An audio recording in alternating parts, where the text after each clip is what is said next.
BDC ने BDC ਜਿਹੜੇ ਬਣੇ ਹੈ ਲੜਿਆ उम्मीदवार को बीडीसी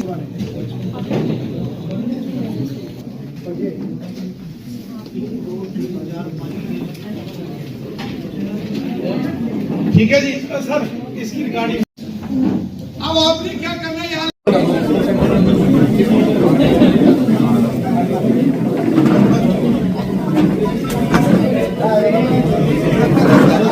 चलो भाई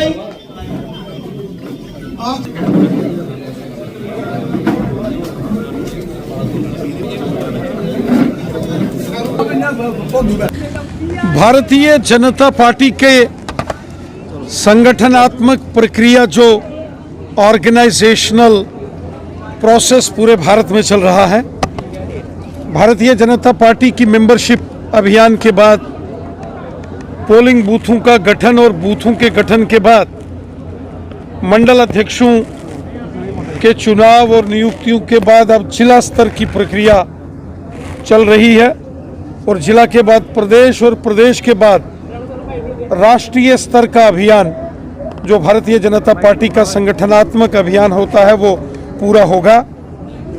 लगातार पूरे जम्मू कश्मीर में पोलिंग बूथों और मंडल अध्यक्षों की चुनाव और नियुक्तियों के बाद अब जिला स्तर का संगठनात्मक चुनाव चल रहा है। यहाँ सांबा, कठुआ, पहाड़ी जिला और पूरे जम्मू कश्मीर में ये प्रक्रिया बड़ी तेज़ी से पूरी हो रही है। ये भारतीय जनता पार्टी के संविधान का हिस्सा है कि हर 3 साल के बाद इस प्रकार की प्रक्रिया जो है वो संगठनात्मक कार्य का एक हिस्सा है। क्या देखते हैं बूथ लेवल पर और मंडल लेवल पर सहमति बन गई और जिला अध्यक्ष लेवल पर इस तरह से चुनाव करवाने की एक प्रकार से सुझाव हम लेते हैं, सब कार्यकर्ताओं की इसमें सहभागिता होती है, सबकी पार्टिसिपेशन होती है। भारतीय जनता पार्टी का ऑर्गेनाइजेशनल जो इंटरनल पार्टी डेमोक्रेसी है वो बहुत ही बेहतरीन, शानदार है। उसमें पार्टी के हर एक कार्यकर्ता का सुझाव मांगा जाता है और पार्टी कार्यकर्ताओं के सुझाव के आधार पर एनालिसिस करके सर्वसम्मति के साथ फिर पार्टी के अलग अलग दायित्वों की जो रेस्पॉन्सिबिलिटीज़ हैं वो उनकी जिम्मेवारियां कार्यकर्ताओं को सौंपी जाती हैं। सब मिलजुल कर काम करते हैं। भारतीय जनता पार्टी में जिम्मेवारियों का अदल बदल होता रहता है लेकिन सब कार्यकर्ता मिलजुल कर एक होकर काम करते हैं। 3 साल के बाद जिम्मेवारियों में बदल होता है लेकिन कार्यकर्ता पूरी जिंदगी एक कार्यकर्ता के नाते कार्य करते हैं। देश के लिए, समाज के लिए, जनमानस के लिए, मातृभूमि के लिए सेवा भाव से एक संकल्पित होकर भारतीय जनता पार्टी का कार्यकर्ता राष्ट्र सेवा में समर्पण भाव से हमेशा कार्य करता है। टोटल कितने वोट थे और कितने लोगों ने आके यहाँ पर ये सुझाव पार्टी के प्रमुख, इसमें जो पार्टी के प्रमुख लोग हैं उनके सुझाव मांगे जाते हैं और उन सुझावों के बाद इस पर पार्टी एनालिसिस करती है और एनालिसिस के बाद सर्वसम्मति के साथ इसमें जो रेस्पॉन्सिबिलिटीज होती हैं, दायित्व होती हैं, उनको कार्यकर्ताओं को उनकी जिम्मेवारी सौंपी जाती है। राणा साहब, इंडिया अलायंस 2024 के पार्लियामेंट के इलेक्शन के बाद बहुत बुरे तरीके से धराशायी हुआ है। इंडिया अलायंस उस वक्त बनाया गया था जब 2024 के लोकसभा के चुनावों से पहले हमारे देश के अंदर कांग्रेस समेत तमाम अपोजिशन की जमातों ने एक साजिश, एक कोशिश की थी देश में अस्थिरता लाने की।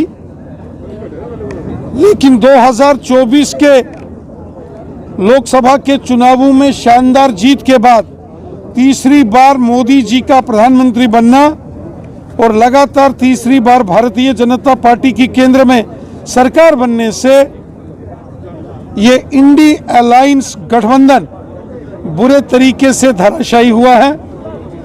कभी ममता बनर्जी जो बंगाल की मुख्यमंत्री हैं वो सवालिया निशान खड़ा करती हैं इंडिया अलायंस के ऊपर, कभी अखिलेश यादव जी कभी तेजस्वी यादव जी और फिर शरद पवार साहब और कभी शिवसेना भी इस इंडिया अलायंस के ऊपर सवाल या निशान खड़े करती है।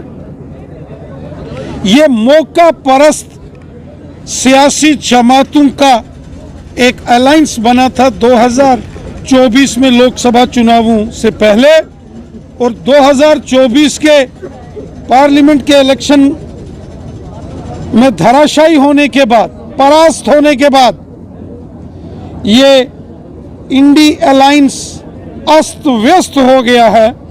इसलिए श्री उमर अब्दुल्ला उन्होंने ठीक ही कहा है कि अब इंडी अलायंस का कोई वजूद नहीं रहा, इंडी अलायंस का कोई नेता नहीं, कोई विजन नहीं, कोई आपसी सहमति नहीं, तो ये कौन सा अलायंस होता है। इसीलिए ये इंडी अलायंस ये हवाई अलायंस है, जो जमीन पर नहीं है, धरातल पर नहीं है, हवा में था और हवा में उड़ गया। 26 जनवरी को जम्मू कश्मीर के लोगों को नरेंद्र मोदी जी की तरफ से एक हमारे देश के का तोहफा मिल रहा है, क्या कहना?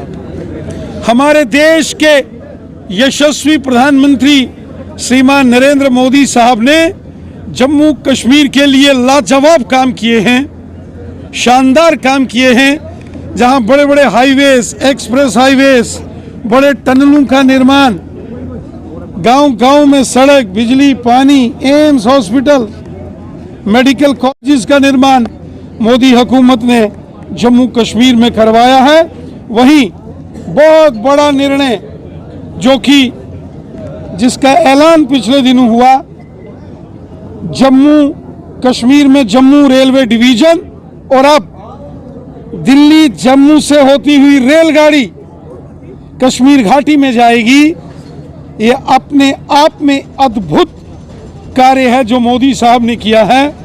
बहुत बड़ा ये कार्य लगभग पूरा हो चुका है और 26 जनवरी के आसपास रेलगाड़ी वंदे भारत दिल्ली से कश्मीर की ओर जाएगी।